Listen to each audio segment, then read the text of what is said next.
Oh, Ian Garry's boring. He's so boring. Shut up. No, you don't know what you're watching. Ian Machado Garry defeated Carlos Prates, one of the most dangerous strikers he's ever faced, and looked masterful doing it. Who does he fight next? Sound off in the comments. Here's some options right here. Who do you think Ian Machado Garry fights next? Is he boring? That's the main question that's going around right now, talking about Ian Garry after his win over Carlos Prates. And going back and, looking at what Ian Garry's done in the past, like, some people would say, yeah, Ian Garry's boring. But I don't buy that. I don't buy that one bit. I don't think Ian Garry is a boring fighter, actually. I think he's a frustrating fighter. I think he's a tactical fighter, but I don't think he's boring, okay? I see him as this type of fighter. Everybody wants to compare him, and that's his fault now. Everyone wants to compare him to Conor McGregor because he lashed himself on to Conor McGregor coming up through the UFC, even like quoting the same stuff. It was very cringe and like, yeah. So is Ian Machado Garry boring? No, he's not. The problem with Ian Machado Garry is he's incredibly good against who we want him to be not good against. Everybody wants to see him fight Carlos Prates, and like in the vote for who's going to win this week on our YouTube post we do weekly, everybody picked Prates. Well, not everybody, but Prates won that vote. It's crazy. And you look at Ian Garry and you think to yourself like, oh, there's no way he can actually be great. But the issue is, no, he neutralized Carlos Prates. Carlos Prates comes in with the exact same game plan every time. Go in there, smash him out, cut the cage off fairly well, and smash people out. And what Ian Garry was able to do was to take that game plan of Carlos Prates and then take it away. And then the onus goes to Carlos Prates. Hey, you have to change something up. You have to do something different. Carlos Prates didn't do anything different. Didn't do anything different at all. Ian Machado Garry continuously kicked at his legs, poked him, body kick, all of that stuff, right? He just made life miserable in there for Carlos Prates, who wants to come forward. And Ian Garry after the fight said, I see him as a plotter. Like, he's a good fighter. He's great. He hits like a truck, but he's a plotter. He's just going to come forward. And a fighter like that, Ian Machado Garry is going to feast upon every single time. And guess what? He did. The kicks, though, were probably my favorite. I like the wrestling from Ian Garry, just showing wrestling, right? I love that. But I like the kicks more. He's got that oblique kick. He was kicking to the front and to the back leg, the low kicks, the high kicks. He was mixing it up. The teep to the midsection, the push kick. All of that he was mixing up very well and showing, Carlos Prates like, hey, getting in here is not going to be easy. And the reason that works so well is because the push kick, the teep, all that's going to be your longest weapon. And if you're going to intercept Carlos Prates with that and the jab and, all of that, Ian Garry's going to really make it like hard for Prates to come in and get those high kicks that he wants, those body kicks. Because like if you watch like Carlos Prates' last fights, he's much bigger than everybody else he fights. And this is the first time really that he's fought. I'm not going to call it the neophyte. But this is the first time he's fought someone that was his length, that was skilled, right? And he had no answers to what Ian Machado Garry was bringing to the table. Now, obviously, there was the near miss at the end of round 5. We call that in the oil field where I work. We call that a near miss, where it's almost disaster. It's almost disaster, but we escaped by the skin of our teeth, right? Carlos Prates really hurt Garry at the end of that 5th round. There's some people calling for a 10-8 round. That I don't think that was a 10-8, not after the whole round. For 10-8s, I'd much prefer to see somebody really dominate the round and then go in there and knock them down. Prates didn't really dominate that round at all. But Ian Garry always does this. He always finds himself in a bad spot at some point in the fight. And I was like, man, we're going through 4 rounds of this fight, almost 5, and Ian Garry has not, dropped the ball. What's going on? Like, I loved it, right? It was great. But at the end of the day, Prates couldn't get it done. He couldn't get the job done. And it really sucks because, I was kind of pulling for him. I don't hate Ian Garry at all. I was just like, oh, this dude's a heavy hitter. I like him. Ian Garry's like a boring, frustrating fighter, like people like to call him. He's more tactical. Yeah, he's more of a cerebral fighter. So I was pulling for Prates because the monkey brain inside me was like, oh, hard puncher. Give me the hard puncher. But, that didn't work out. And I knew, I think on MMA Draw, I picked Ian Garry to win this fight. So, congratulations to Ian Garry. That 5th round slip up, though, really, really kind of, sealed the deal for him. Like, you're going to be great. And you could survive some hard times. And I think those hard times are important. And Ian Garry's going through plenty of hard times. Eventually, he'll get it right and not get hurt at some point in the fight. But that knockdown and the failure to finish is indicative of Carlos Prates' lack of urgency. Very frustrating fight from Carlos Prates.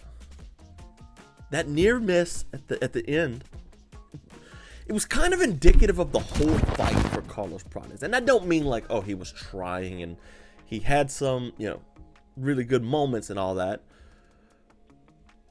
The whole fight, Carlos Prates was more worried about going 5 rounds than he was about getting Ian Machado Garry out of there. Prates did a good job of, the takedown defense and getting up and all of that good stuff. But what he failed to do, and the idea coming into this was like, how are you going to answer Ian Garry? And he failed. Like, you have to come up with an answer. We know what Ian Garry's going to do. And he opened up with more combinations. Ian Garry, that is. He opened up with more combinations. And Carlos Prates still didn't have an answer for him. That's poor game planning.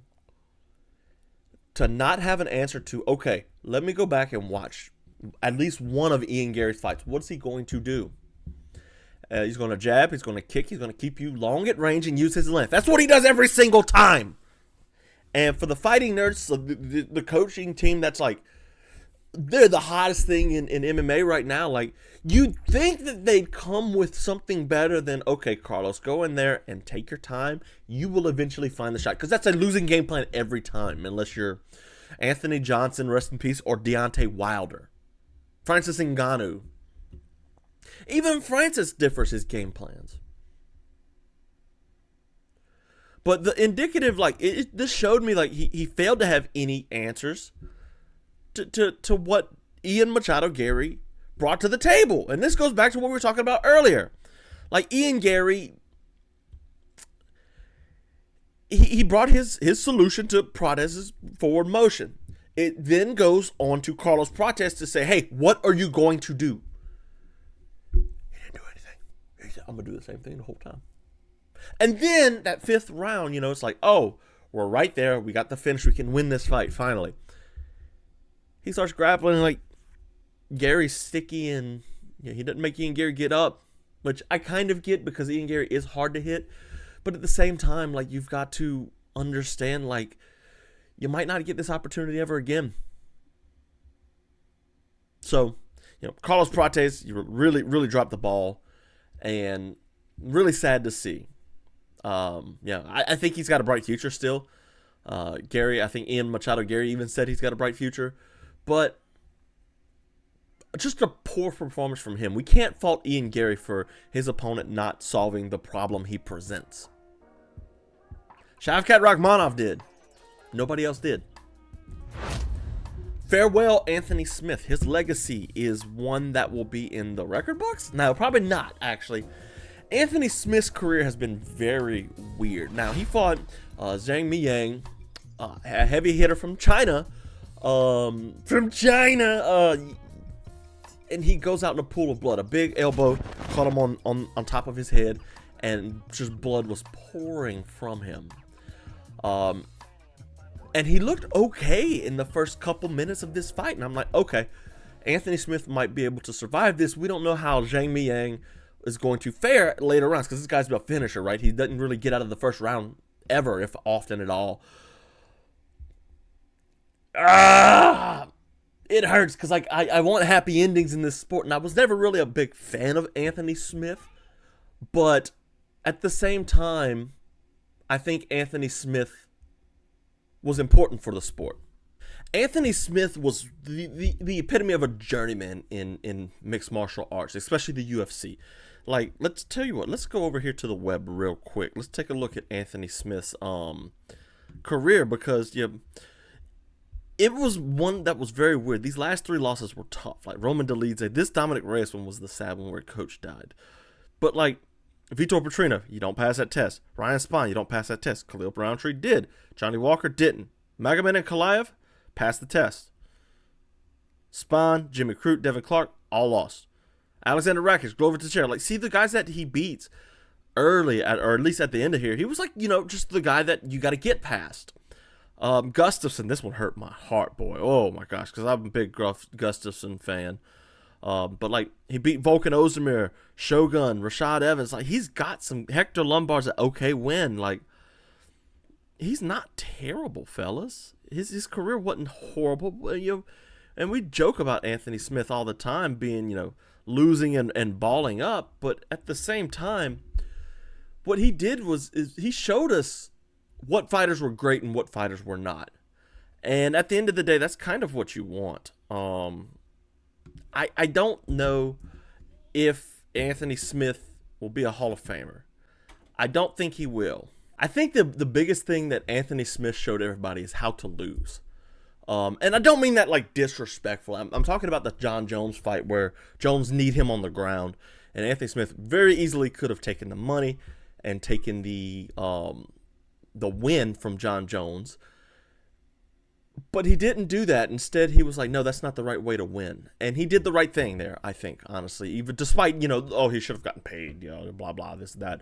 I agree with that, too. Like, he has to get his money. But Anthony Smith is probably set well off after his career, because he's made a lot of money just being like a guy that you can count on. So, farewell Anthony Smith. Zhang Miyang, I'm not sold on yet. I need to see him later in this fight. David Onama beat Giga Chikadze, and I'm still not sold on. A lot of people thought that. I'm still not sold. No, a lot of people thought that Chikadze won this fight. This could have gone either way. Honestly, it could have gone either way. I don't think you're really wrong to put Chikadze as a winner, but I also think Onama won that fight. So, sucks for Giga, but Onama really controlled the fight. Abus Nurmagomedov, though, he got cardio. We're in trouble, right? Because that's his problem the whole time. He's got cardio. That's not true. That's a lie, and you guys know it. You guys know exactly what kind of fight this was, and this was a fight that you have to really understand that this was not meant to be a barn burner 100% of the time. It's meant to see who has the worst cardio. Abus Magomedov. I think I said Nurmagomedov earlier. I'm sorry, Abus. Abus or Michel Pereira, because both of them are terrible cardio. And look, at the end of this third round, both of them were tired. Abus Magomedov was tired. Michel Pereira was tired. Like, guys, you're at the peak of the UFC middleweight division, which is about saying like you're at the peak of a hill down in Baton Rouge where we don't have mountains. You're at the top of the mountain, but you're in Louisiana or you're in Florida. Like, no, that doesn't work. But yeah, this was like a tentative Michel Pereira. After that Fluffy Hernandez mauling that he received, like, he's out there and he's looking like rough. Hey, I don't want to go out there and get mauled. And, Abus Magomedov did a good job of really just controlling the fight and controlling the pace. And I like that. So, congratulations to him. I don't think that's a big deal win. He'll be top 15 now, but what's that mean in the middleweight division? Put him against like a Bo Nickel who's co-maining next week. And I really think he's in trouble. So, we'll see how Abus does. We know he gasses after the first round, and if you really put some pace on him in that second round, you can start to take over. What else was on this card, boys? Let's see here. David Onama, Abus, Randy Brown, and Nicholas Dalby was a fun fight. Dalby did a good job of pressuring Randy Brown, who was super heavy, and he broke his nose in that first round. Gruesome stuff, right? And his coach or the cornerman just set it back in place. But eventually, he dropped Randy Brown in the first round. I'm like, okay, Nicholas Dalby, 40-year-old, tough old vet. Let's see what you can do. But then he got, overzealous with it. And you run that risk. He had to do that. But at the same time, you run that risk of Randy Brown actually knocking you out. And I get that, But he rallied. But Brown, come up with a huge KO. Really kind of just did what he was supposed to do. Ikram Aleskarov beat Andre Muniz. A lot of people were low on Ikram. A lot of people were low on him because he lost to Robert Whittaker and he's lost to Khamzat Chimaev. But is that a big deal? Ikram Aleskarov is still a very good fighter. That Whittaker fight was on hyper short notice. I think 6 days notice or something like that. And he was knocked out. So he probably wasn't prepared for a Robert Whittaker in that fight. I don't think, we can fault him for those two fights. First, the Khamzat Chimaev fight, we know how great he is, and we know he can probably do better than what he did in that first fight. But the Robert Whittaker fight, we can't fault him for. This Andre Muniz fight was, a get back fight, beautiful left hook, really kind of a delayed reaction from Muniz, and Ikram got the job done. Matt Schnell and Jimmy Flick had a who's retired less fight because both these guys were retired. Schnell took the decision. Jimmy Flick, he did a good job grappling, and Schnell struggled with that. But yeah, Evan Elder, the younger guy than Gage Young, which is really weird. Gage Young really should have learned to respect his elders.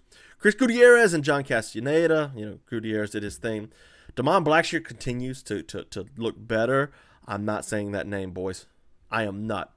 A massive, big old left hook from Malcolm Wellmaker over Cameron Simon. It was beautiful. He's leaning back and just boom right across and just puts him down. Everybody's sad that Polyana Viana lost to Amorim, rear naked choke.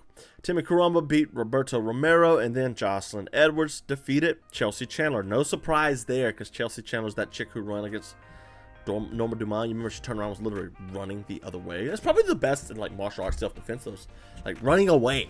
Let's get out of here. Let's run away from my attacker. And Chelsea Chandler just took the wrong classes. That's what it was. She was like, "Oh, this is an attacker. I gotta get away. Let me get out. Go, go, go, go, go." Anyway, guys, look, MMA show. This show right here. There we go. I'm so bad at looking at the screen and doing this show right here.